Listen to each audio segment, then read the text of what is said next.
तो हेलो दोस्तों, मैं संदीप गुप्ता। इस वीडियो में मैं क्लास 8 से 12 तक आदि सभी क्लासों के लिए कोणों के प्रकार बताऊंगा।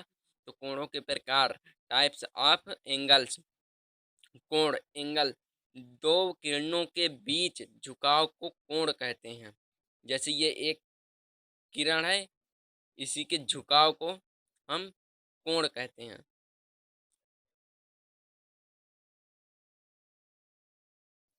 शून्य कोण, जीरो एंगल, जब कोणों की दोनों किरणें समपाती हों तो हम इन्हें शून्य कोण कहते हैं।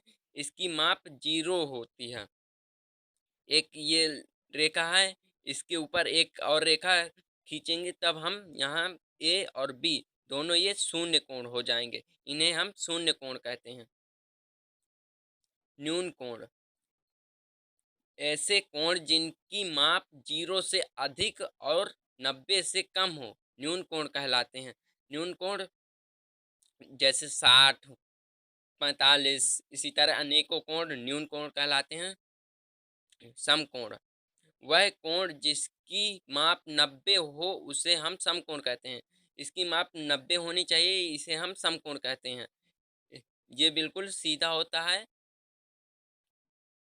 इसे हम 90 अंश का कोण कहते हैं।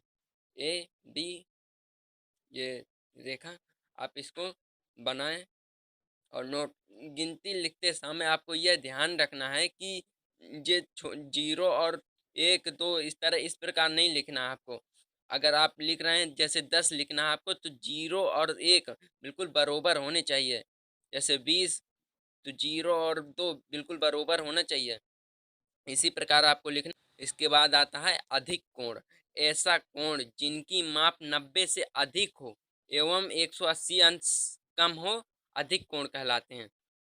जैसे 120, 130, 140, लेकिन 80 से 180 से कम होनी चाहिए और 90 से अधिक होनी चाहिए। इसे हम अधिक कोण कहते हैं।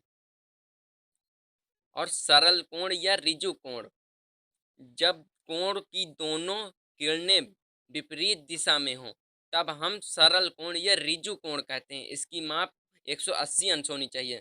जब ये बिल्कुल सीधी, ये कोण बिल्कुल सीधा हो जाता है तब हम इसे 180 डिग्री का कोण या सरल कोण कहते हैं इसे। फिर आता है वृत्त कोण या प्रतिवर्ती कोण, ऐसे कोण जिनकी माप 180 से अधिक हो लेकिन 360 अंश से कम हो वृत्त कोण या प्रतिवर्ती कोण कहलाते हैं। जैसे ये 360 से तो कम है, जैसे 270 है। 180 से अधिक होने चाहिए, 270 है, 190 है। इसी प्रकार अनेकों कोण हैं जो वृत्त कोण कहलाते हैं। फिर आता है संपूर्ण कोण, ऐसा कोण जिनकी माप 360 हो उन्हें संपूर्ण कोण कहते हैं। ये इधर से जाएगा और इधर से घूम के वापस इधर ही आ जाएगा, इसे हम संपूर्ण कहते हैं। इसे 360 अंश का कोण संपूर्ण कोण कहते हैं इसे। ये ए और ये बी। फिर पूरक कोण, यदि दो कोणों का योग 90 हो तो वे एक दूसरे के पूरक कोण कहलाते हैं। जैसे 54 + 36 90, ये पूरक कोण है। ये 54 हो गया और ये 36 हो गया। इसी प्रकार बहुत से कोण हैं जिनका योग 90 होता है, उन्हें हम पूरक कोण कहते हैं। पूरक कोण के बाद आता है संपूरक कोण, यदि दो कोणों का योग 180 हो वे एक दूसरे के संपूरक कोण कहलाते हैं।